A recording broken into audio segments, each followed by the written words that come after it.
Mungkin kita sering mendapatkan pesan broadcast yang berasal dari grup keluarga, grup RT, grup RW, atau bahkan dari saudara kita yang isinya tentang berita yang sedang hangat. Namun, pesan-pesan tersebut belum bisa dipastikan kebenarannya. Bisa saja kan pesan atau berita tersebut adalah berita hoax. Sebelum kita bahas bagaimana cara mengetahui berita tersebut termasuk berita hoax atau bukan, kita perlu tahu apa yang dimaksud dengan berita hoax ini. Menurut Alcott dan Genskow tahun 2017, berita palsu atau hoax adalah artikel berita yang sengaja dibuat untuk menyesatkan pembaca. Lalu, dampak apa saja yang ditimbulkan dari tersebarnya berita hoax ini? Dilansir dari republika.co.id, co-founder Prophetic, Syafiq Pontoh mengatakan bahwa hoax ini menurutnya akan memberikan dampak negatif bagi siapa saja. Di antaranya, kontennya yang biasanya berisi hal negatif, yang bersifat hasut dan fitnah. Kemudian, hoax akan menyasar emosi masyarakat dan menimbulkan opini negatif yang sehingga terjadi disintegrasi bangsa. Hoax juga memberikan provokasi dan agitasi negatif, yaitu menyulut kebencian, kemarahan, hasutan kepada orang untuk mengadakan huru-hara, pemberontakan, dan lain sebagainya. Biasanya, hal ini dilakukan oleh tokoh atau aktivis partai politik. Pidato yang berapi-api untuk mempengaruhi massa. Hoax juga merupakan propaganda negatif, di mana sebuah upaya yang disengaja dan sistematis untuk membentuk persepsi dan memanipulasi alam pikiran atau kognisi dan mempengaruhi langsung perilaku agar memberikan respon sesuai yang dikehendaki oleh pelaku propaganda.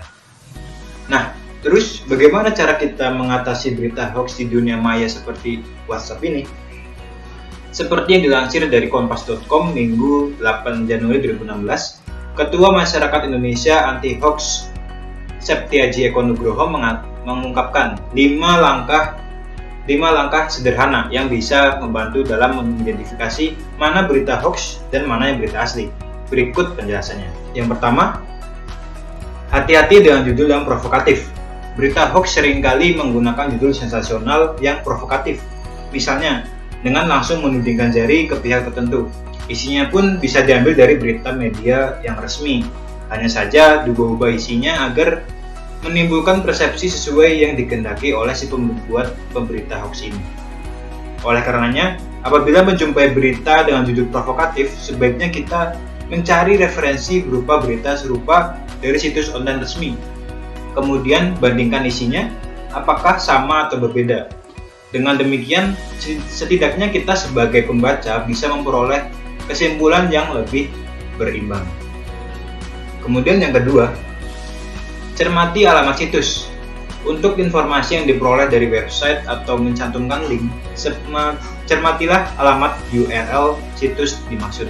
Apabila berasal dari situs yang belum terverifikasi sebagai institusi pers resmi, misalnya menggunakan domain blogspot.com atau menggunakan WordPress, maka informasinya bisa dibilang meragukan.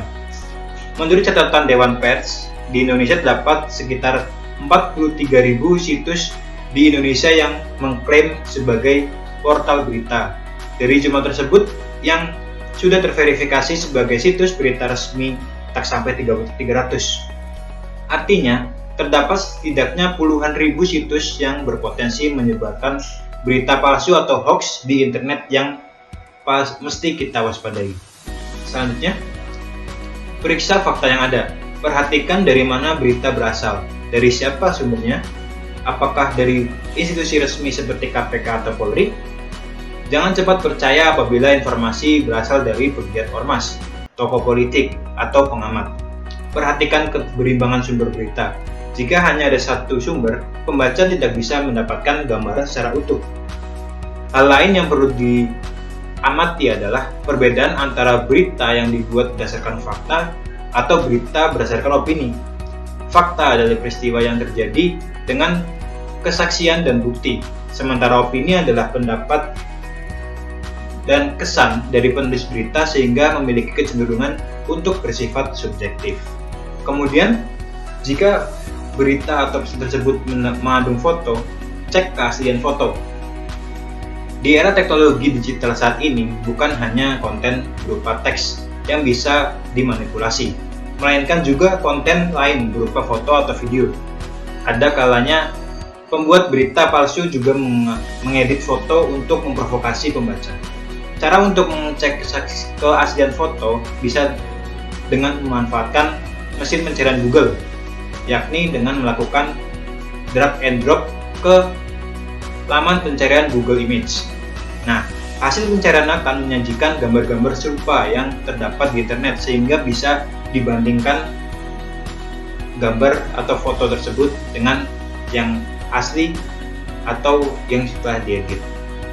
Kemudian yang terakhir, ikut serta grup diskusi anti-hoax.